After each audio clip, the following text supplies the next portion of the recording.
Thanks everyone for joining us today. We've got Scott Early, physician and OnBelay co-founder, presenting on coding and documentation in value-based care. Scott, I'll go ahead and turn it over to you. Hello, everyone. Thanks for joining. This is a subject that I've had to learn a lot about. I used to think that I was, pretty knowledgeable, and turned out not so much. And we're going to get into that, but it's a really complicated system. So, as Alexis said, I'm a primary care physician and co-founder and president of OnBelay Health Solutions. I want to send a big thank you to my colleague Wanda Sherman, who is our director of risk adjustment at OnBelay. Essentially, everything I learned or I know about risk adjustment, I learned from Wanda, and she also corrected a lot of my misconceptions about it.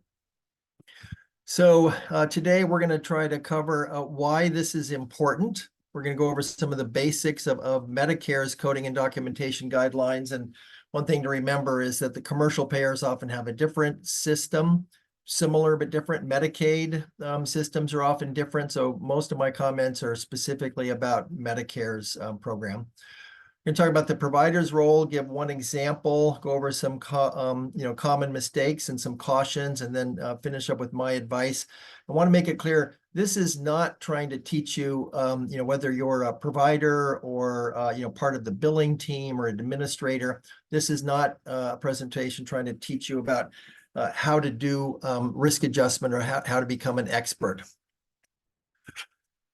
So, if you're in a value-based, care contract or program, there are some things you've got to do in order to succeed. You have to have the right team of people. You definitely can't do it alone. I think primary care has really always been a sort of a team sport, if you will.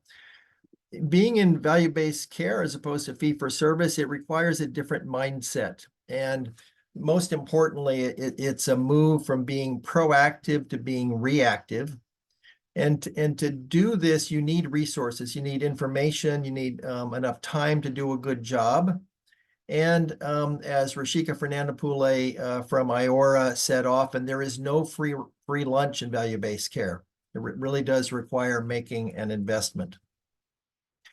So risk adjustment and coding will definitely not help you with a different mindset. There are those who argue that it really doesn't improve care.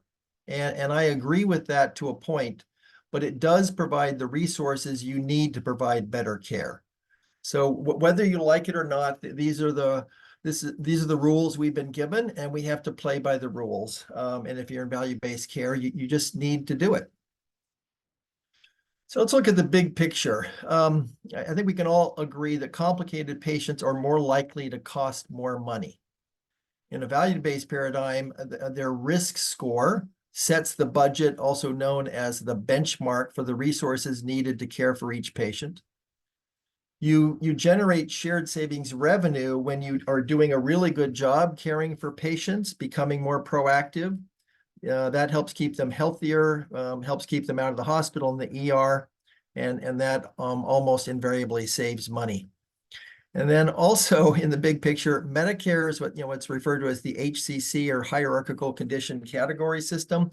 It is really, really complicated. And that's why I'm going to make the argument that providers will never the vast majority of them will never become experts in risk adjustment. And so that's some of the team members you need are experts. So a few more facts and assumptions. On average, these are rough numbers. Medicare spends about $12,000 per year for each patient. A so-called average patient has a risk score of 1. And to find the benchmark or the budget for that for each individual patient, you multiply that by $12,000. And if you have, many, many patients, like most of us do, you multiply the average risk score by $12,000, and that's the budget. So a healthy 65-year-old, this is somebody who maybe they're still working, they're still, going on hikes on the weekends. They don't, they might have a little hypertension, but they don't have any risk adjusting diagnoses. They start with a risk score of about 0.3. So Medicare thinks they're going to cost, roughly $3,500 to $4,000 per year. I think a thing we all need to understand and come to terms with, it is that it is difficult, if not impossible, to provide great proactive care with just fee-for-service revenue. You know, you might, even a complicated patient, maybe you see them every 2 months, 6 times a year. Well, you might get, you know, $800 in fee-for-service revenue. And as we're going to see in the following slides, if you do risk adjustment well, you know, you can generate shared savings. If you're not doing risk adjustment well and you have a lot of complicated patients, you know, you're not gonna have shared savings. You're gonna have losses. So just a little bit more sort of, you know, background information. How is the risk score calculated? You know, every patient, based on their demographics, you know, age, sex, but also, you know, what part of the country they live in, they get a demographic factor. You don't have to do anything about that. Medicare calculates that. As most people know, the risk adjustment factor resets every January 1st. So, you know, the risk score for a year is based on the diagnoses that were submitted on a bill to Medicare from the previous calendar year. So you could have a patient who is a quadriplegic. If quadriplegia is not coded correctly during the calendar year, in Medicare's eyes, the following January 1st, that person becomes an able-bodied adult. So all of the various risk adjusting diagnoses are added together to get a risk score. In theory, and I think in practice, patients with higher risk scores have higher overall costs. And we also need to remember that audits, sometimes referred to as RADV audits, are performed, and they're going to be performed with increasing frequency. And if you put on a lot of diagnoses that aren't accurate, you may actually have to pay back money. So, you know, this is the challenge here. You need to be aggressive, you know, making sure every risk adjusting diagnosis is added to a bill, but you need to make sure that they are accurate, that they're documented correctly so that Medicare doesn't try to take back money later on. And you can do it, but again, it's about the team. So let's just go over, you know, one example of a patient, 83-year-old woman, and you know, based on her demographic, she's got starts with a risk score of 0.54. She's on home oxygen, so her diagnosis is chronic respiratory failure with hypercapnia. She has some chronic kidney disease. She has diabetes. She has breast cancer that's being actively treated. She is morbidly obese with a BMI of 37. And some of you are already thinking, no, that morbid obesity definition is greater than 40. Well, that in the risk adjustment system, actually a BMI between 35 and 40, if you have other comorbid conditions, for example, diabetes, hypertension, some other things, then they count a severe obesity or morbid obesity as the BMI between 37 and 40. She has heart failure. And then Medicare does some other calculations looking at disease interactions and how many total conditions. And for this patient, there's a risk score of approximately 2.3. Multiply that by $12,000. And the budget for this patient for a year is $27,552. Now, this is the same patient, but with some mistakes. And when we, begin to work with providers and practices, almost no one is doing risk adjustment well, and they're making mistakes in both directions. They're putting on diagnoses that are not accurate or not documented well enough, and they're missing a lot of diagnoses.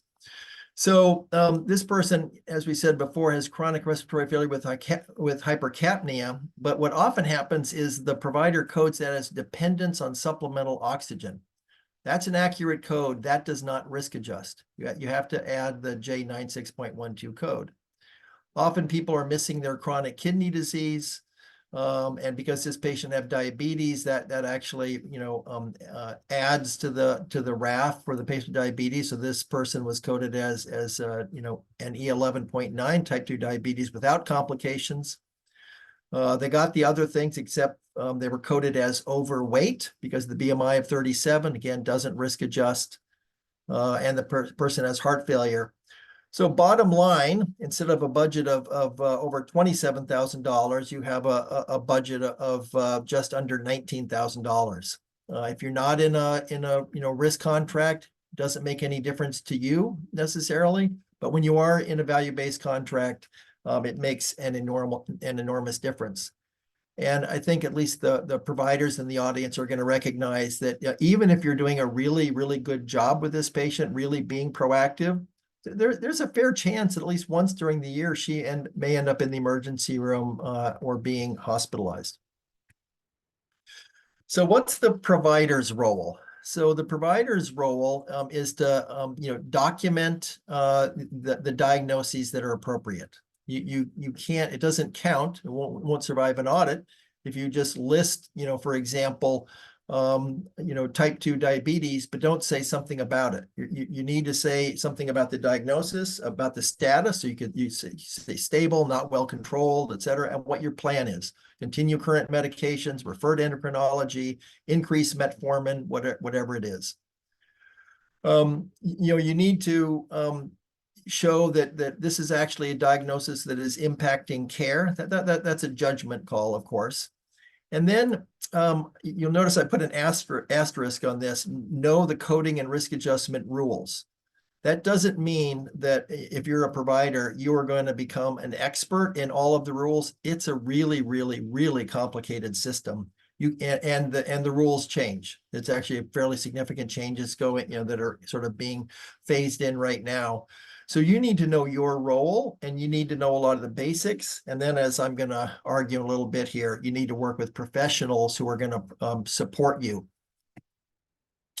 So just a little review of the documentation requirements. As I said, you can't just list a diagnosis. You have to show that you're doing something to evaluate the status and developing a plan, even if the plan is keep doing what we're doing.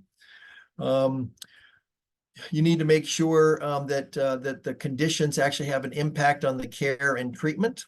A misconception is you actually have to talk to the patient during the visit. You do not. You do not have to say, well, now, Mary, I'm going to talk about your chronic kidney disease.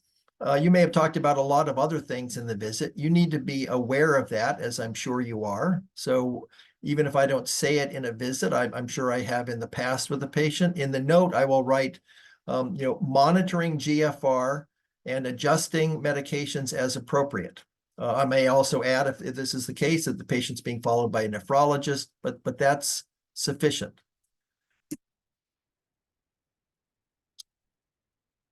So one of the sort of pitfalls is when you think, gee, I think probably this person, has a condition. I think they probably have peripheral vascular disease. They're describing something that sounds like claudication when they go walking. They get some pain in their calves, and you say suspect peripheral vascular disease. So CMS doesn't count that. That will not survive an audit. If you think they have peripheral vascular disease, you will likely be referring, to a vascular surgeon or someone to document that. And it goes from being, a suspect or a probable or a rule out sort of diagnosis to something that's confirmed. So this needs to be any diagnosis that that you put on the bill, that at least diagnoses that affect the risk score, you need to have some confirmation that that's the case. So cancer is one of the places where you can make a lot of mistakes, and Medicare is definitely looking for us to make these mistakes. So the most common might be a diagnosis of breast cancer in a woman or prostate cancer in a man. When the cancer was 20 years ago, the patient's now considered cured. It's certainly important for you to be aware of that history, but the appropriate diagnosis in that situation is history of breast cancer or history of prostate cancer. On the other hand, if they are still being actively treated, or there is evidence that malignancy has not been cured, even if maybe the person's now in hospice, maybe they're declining further intervention, then you can list that as an active diagnosis. So what I don't want to do is, scare anyone so much that they say, well, I'm just gonna, play it so safe because I don't want to get into trouble. You need to be, you and your team, aggressive about finding every diagnosis that counts. And you also need to know the rules so that you do that accurately and don't get into trouble. And they're not looking for you to be perfect. So, common mistakes that the OIG is looking for when acute stroke is coded. Well, again, that diagnosis typically, unless they had that stroke right in front of you in the office today, that diagnosis is history of stroke, history of heart attack, not acute myocardial infarction. I talked a little bit about the breast cancer, prostate cancer, other cancers that are considered cured. Those diagnoses, need to be listed as history of. Major depressive disorder, you need to, be following those rules. I talked about peripheral vascular disease. Just because a person has a lot of risk factors and may have some symptoms, you need a confirmation in the form of testing. So we're gonna wrap up because I promised you I was not going to try to make you experts in risk adjustment. So Medicare's system is really, really complicated. That doesn't mean you just throw up your arms, because if you're in a value-based contract, you have to play by their rules, and you have to do it well. As I've said a few times, most providers will never become experts in risk adjustment. I've been a chief medical officer of a large community health center. The last thing providers wanted me to announce was that we were going to have one more noon conference where we were bringing in a speaker to try to make them experts. It's not going to happen. So you need to have a team. So you have to do it well. So my advice is you partner with experienced, certified coding and documentation professionals. That they are the ones who can really help, find the codes. If they're, doing a good job, they're going to go in ahead of a visit and find codes that you may have missed. They're going to dig through, lab studies and imaging studies and discharge summaries and problem lists and medication lists and find accurate codes. And then they're going to, in a really great system, they're going to go in after the visit and keep track of which ones did you address? Did you address them, accurately? So that, the next time the patient comes in, you can readdress ones that you might have missed or not had time for. And finally, you need to beware of some vendors who promise, huge return on investments with their risk adjustment program. Some of them do a really good job. They play strictly by the rules. And others are suggesting things that, might possibly be present. A common example would be, a patient with diabetes and hypercholesterolemia, and you're advised to think about peripheral vascular disease. Well, again, unless you've proven that's the case, you can't put that on a bill and send it off to Medicare without getting into trouble. So that's the end of my presentation. Thank you for participating, and you'll be getting an email tomorrow, and you can submit questions. I would be happy to respond to all of those and talk with any of you who would like more information. Take care and have a great rest of your day.